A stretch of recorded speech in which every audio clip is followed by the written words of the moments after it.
फिर से विमला देवी ब्लॉग में आपका स्वागत है और बहुत बहुत धन्यवाद, बहुत बहुत बधाई। आपने मुझे इतना प्यार और सपोर्ट देते हो। और दोस्तों, मैं गांव गई थी, 1-1.5 महीने बाद आई गांव से। मेरा मन बिल्कुल उदास हो गया उधर से आते हुए, क्योंकि अपना पहाड़ छोड़ने को मन नहीं करता। मेरे आप लोगों से यही रिक्वेस्ट है कि जो भी पहाड़ी भूला या पहाड़ी भाई लोग जो भी हमारे बाहर नौकरी करते हैं, तो रिटायरमेंट के बाद ज़रूर अपना घर में जाएं, अपना घर संभालें। और यहाँ हमारी कर्म भूमि है, तो क्यों ना हमको रहना पड़ता है। हम अपने कर्म भूमि, अपना खाने पेट के लिए, जो भी बोलते हो तुम, के लिए रहना पड़ता है। और हमारे पहाड़ों में रोज़गार नहीं है उतना, इसीलिए हमारे को मजबूरन इधर आना पड़ता है। और दोस्तों, एक बात और है, उत्तरकाशी थराली में इतना नुकसान हुआ, उस टाइम में घर में ही थी, बहुत दुख हुआ।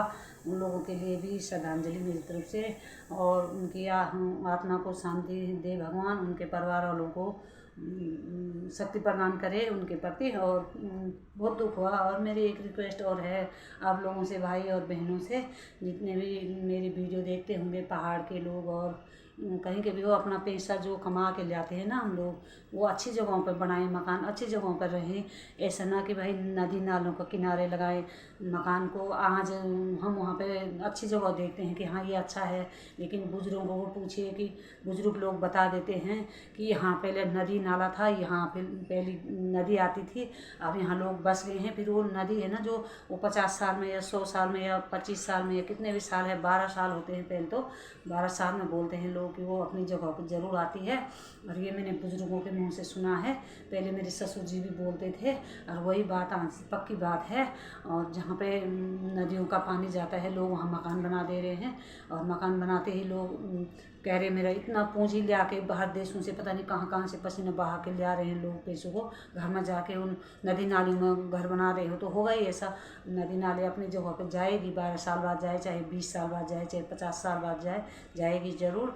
और मेरे भाई बहनों से हाथ जोड़ के यही रिक्वेस्ट है कि अपना पैसा इस तरह ना लगाएं, और छोटा सा मकान बनाओ, बेशक कहीं ऊंची जगह पर बनाओ, अच्छी जगह पर। वैसे बादल फटना है तो वो कहीं भी आपदा आ सकती है, लेकिन हम अपना सतर्क रहेंगे थोड़ा बहुत, तो वो भी हमारी जानबूझ के हमारी समस्या पैदा नहीं होगी। और कोई बात नहीं, अपने गांव में रहो, कोई बात नहीं, वो उसमें नहीं है। खाना ही तो है, सड़क आ गई आजकल, कहीं भी जाओ गाड़ी का सिस्टम हो गया, कहीं भी जाओ। महंगाई तो हर जगह होती है, यहाँ सस्ता होगा तो कोई बात नहीं, उधर 2 पैसे महंगे हो जाए तो कोई बात नहीं। और दोस्तों, ऐसे काम बिल्कुल मत करो। और बहुत दुख होगा मेरे को, तो इतने मकान ढह गए उधर, इतने गौशाला ढह गए। हमारे गांव में भी इतना मोटा पानी आ रखा, बिल्कुल नदी जैसे, इतना नदी निकल रखी है आजकल। और एक बात और है, जो ये प्रधान ग्राम सभा वालों ने हमारे गांव में या किसी के गांव में भी ये रास्ता बना रखा है, जो स्वरोजगार द्वारा आता है, रोजगार द्वारा जो लोग रास्ते बना रहे हैं, रास्ते में अच्छा सा अपने लिए तो वो सही बना रहे हैं अपने मन से, लेकिन उन रास्तों में भी बहुत खतरनाक चलना है। उन रास्तों में किसी की टांग टूट जा रही, किसी की कमर टूट जा रही है, क्योंकि आजकल फिसलन इतनी तेज़ हो गई है, वहाँ रोज़ बारिश आ रही है। और उन फिसलन में, उस सीमेंट के रास्ते बना रखे हैं, उनमें इतना गिर जा रहे आदमी कि मेरे को तो चलना ही नहीं आया। मेरे तो पाँव में मोच भी आ गई थी गाँव में। और इन रास्तों से बच के रहना भाई, कोई भी जाए तो अच्छी तरह जाना। और पहले वैसे रास्ते थे उबड़ खाबड़ वाले, तो उनमें उतना नहीं फिसलते थे, क्योंकि मैं अभी 10 साल मैंने भी काम करा है गांव में। 10 साल में, शादी के बाद 10 साल गांव में रही हूँ, मैंने भी देखा है अपना गांव। इतना मैं भी नहीं बेवकूफ़ आदमी हूँ जो नहीं मेरे को पता है, लेकिन आज मैं इधर आ गई तो मेरी मजबूरी है। चलो मजबूरी है भी समझ लो, अपने जहाँ परिवार रहता वहाँ रहना ही पड़ता, नहीं तो गाँव में ही रहते। और हड्डी भी मजबूत होती हैं यहाँ तक गाँव में रह के। और दोस्तों, उन रास्तों से भी अच्छा से, और मेरी रिक्वेस्ट है गांव वालों से कि जब भी गांव का काम आए, जब भी रोज़गार आए, तो उन रास्तों में मतलब इंटरलॉक ईंट बिछाएं। ये पत्थर अगर पत्थर बिछा भी देते हो तो उसमें सीमेंट नहीं लगाना चाहिए, सीमेंट का कम प्रयोग करो, कम से कम। आप जहाँ पे नीचे को वो है, बिल्कुल गहराई है, वहाँ पे बीच में एक तो बनाओ अच्छा सा। बहुत खतरनाक रास्ते बना रखे हैं लोगों ने, कुछ लोग तो ऐसे गिर जा रहे हैं, उनकी हड्डी टूट जा रही है। क्या करें, परेशानी तो होती है गांव में।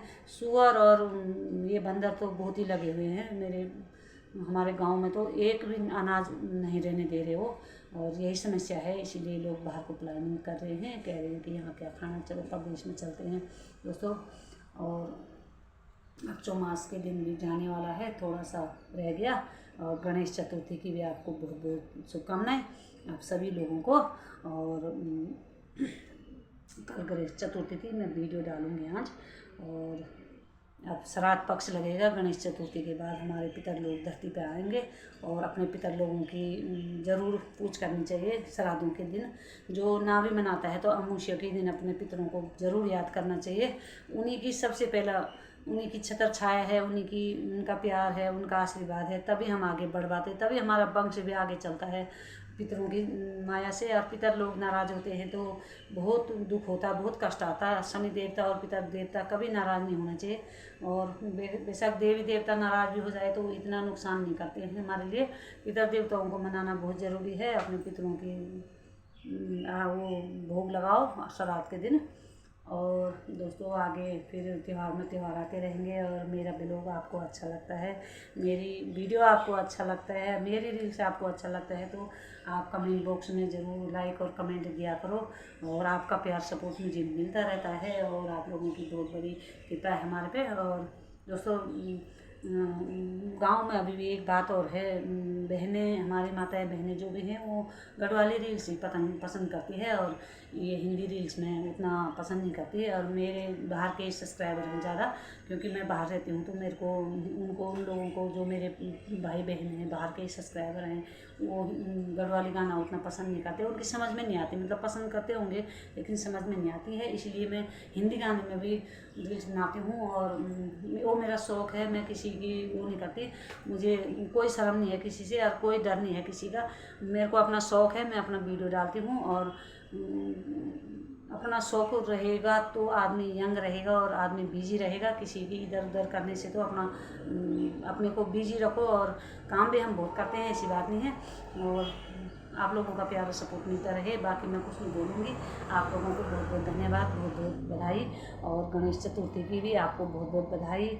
आगे मेरे ब्लॉग आते रहेंगे, मैं आपको ब्लॉग दिखाती रहूँगी। ज़्यादा ब्लॉग तो मैं बनाती नहीं हूँ, क्योंकि मैं थोड़ा सा 2-4 मिनट के ब्लॉग बनाऊँगी। आप लोगों का प्यार सपोर्ट मिलेगा तो मैं ज़रूर ब्लॉग बनाऊँगी। दोस्तों आपका प्यार और सपोर्ट मुझे बहुत मायने रखता है। और थैंक यू, धन्यवाद मेरे प्यारे प्यारे भाई बहनों, नमस्ते।